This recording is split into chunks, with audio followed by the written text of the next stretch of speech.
বাংলাদেশের কোটি কোটি মানুষ যে আদর্শকে ধারণ করে এবং যে প্রতীককে ভালোবাসে, ধানের শীষ প্রতীকের প্রার্থী হয়ে আপনাদের সামনে হাজির হয়েছি। আমি জাতীয়তাবাদী দলের একজন কর্মী থেকে এখনো নিজেকে কর্মী মনে করি। আজকে দল আপনাদের সামনে ধানের শীষ প্রতীক নিয়ে আমাকে আপনাদের সামনে হাজির করেছে। আমি জাতীয়তাবাদী দলের জাতীয় নির্বাহী কমিটির সদস্য, বর্তমানে একসময় জাতীয়তাবাদী ছাত্রদল কেন্দ্রীয় কমিটির সাধারণ সম্পাদক ছিলাম, সেই 12, 13, 14 সালে যখন আন্দোলন সংগ্রামের সময় ছিল, এবং ঢাকা মহানগর বিএনপির ভারপ্রাপ্ত সাধারণ সম্পাদক দক্ষিণের এবং প্রথম যুগ্ম সাধারণ সম্পাদকের দায়িত্ব পালন করেছি। বাংলাদেশ জাতীয়তাবাদী ছাত্রদল ঢাকা মহানগর সভাপতি, সাধারণ সম্পাদক, সাংগঠনিক সম্পাদকের দায়িত্ব পালন করেছি। বৃহত্তর সবুজবাগ থানা, সবুজবাগ, খিলগাঁও, মুগদা, রামপুরা নিয়ে যে থানা ছিল, সেই থানা ছাত্রদলেও দায়িত্ব পালন করেছি। এই দায়িত্ব পালন করতে গিয়ে শতাধিক মামলার আসামি ছিলাম, মিথ্যা মামলা। 8 বছরের সাজা হয়েছিল, 7 বার কারাগারে গিয়েছি, 86 দিন ডিবির রিমান্ডে ছিলাম। 2 বার আমাকে হত্যা করার চেষ্টা করা হয়েছিল, আমার দেহে 4টি গুলিবিদ্ধ হয়েছিল। আল্লাহর রহমতে, আপনাদের দোয়ায়, আপনাদের ভালোবাসায় আজকে এখানে উপস্থিত হতে পেরেছি, আলহামদুলিল্লাহ।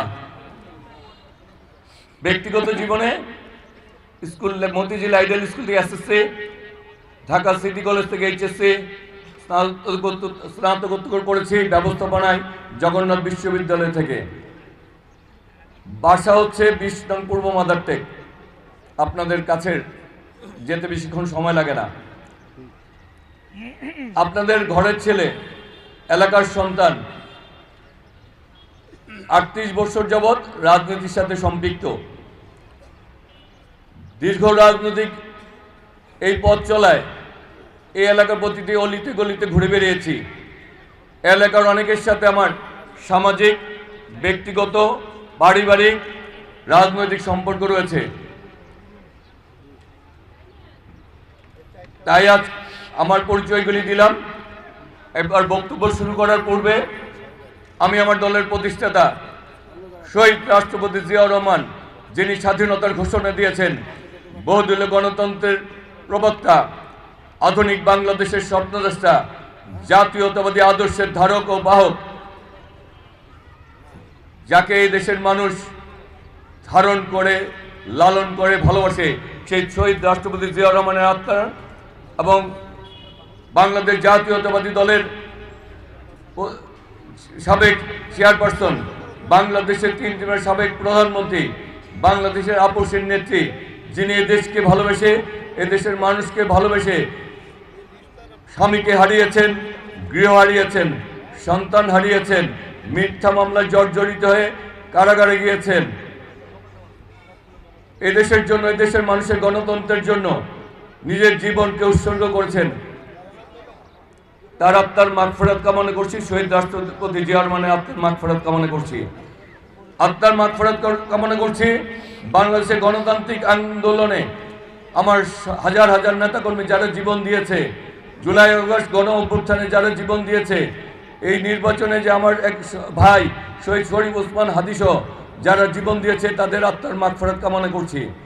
এলাকায় যারা ছিলেন, এখন নাই, এবং আমাদের যারা জাতীয়তাবাদী দলের যে সকল নেতারা আজকে আমাদের মাঝে নেই, তাদের সকলে আত্মার মাগফিরাত কামনা করছি এবং আপনাদের কাছে দোয়া প্রার্থনা করছি।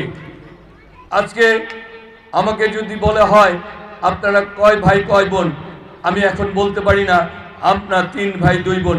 আমাকে বলতে হয় আমার হাজার হাজার ভাই, আমার হাজার হাজার বোন, আমার হাজার হাজার অভিভাবক। কারণ হচ্ছে আপনারা এতক্ষণ বসে আছেন, আমাদের বক্তব্য শুনছেন খালি পেটে, সুতরাং আমি তো তার দাবি করতেই পারি, তাই না? যার এত হাজার হাজার ভাই, যার এত হাজার হাজার বোন, যার এত হাজার হাজার অভিভাবক, সে কিন্তু নির্বাচনে সে কিন্তু ব্যর্থ হতে পারে, সে কি পরাজিত হতে পারে? সে তো কখনোই ব্যর্থ হতে পারে না, পরাজিত হতে পারে না। কারণ আমার দায়িত্ব এই দলের দায়িত্ব আজকে আপনারা নিয়েছেন। সুতরাং আমি বিশ্বাস করি আগামী 12 তারিখ নির্বাচনে আমরা ধানের শীষ থেকে নির্বাচিত হয়ে এই এলাকার মানুষের অভাব অভিযোগ আমরা সবাইকে নিয়ে এই এলাকাকে গড়ে তুলি ইনশাল্লাহ। আমি 500 জনকে আর 500 জন দেখবো না। আপনারা তালি দিয়েছেন, হ্যাঁ বলেছেন। আমি আগামী দিনে এই 500 জনকে 50,000 দেখতে চাই। আপনারা 50,000 ভোট জোগাড় করে আগামী দিনে ভোট দিয়ে ধানের শীষ প্রতীককে আপনারা জয়যুক্ত করবেন। সে আহ্বান জানিয়ে সবার সাথে যে কথাটি বলি, যে কথা বিশ্বাস করি, আমার দলও বিশ্বাস করে, আমিও বিশ্বাস করি।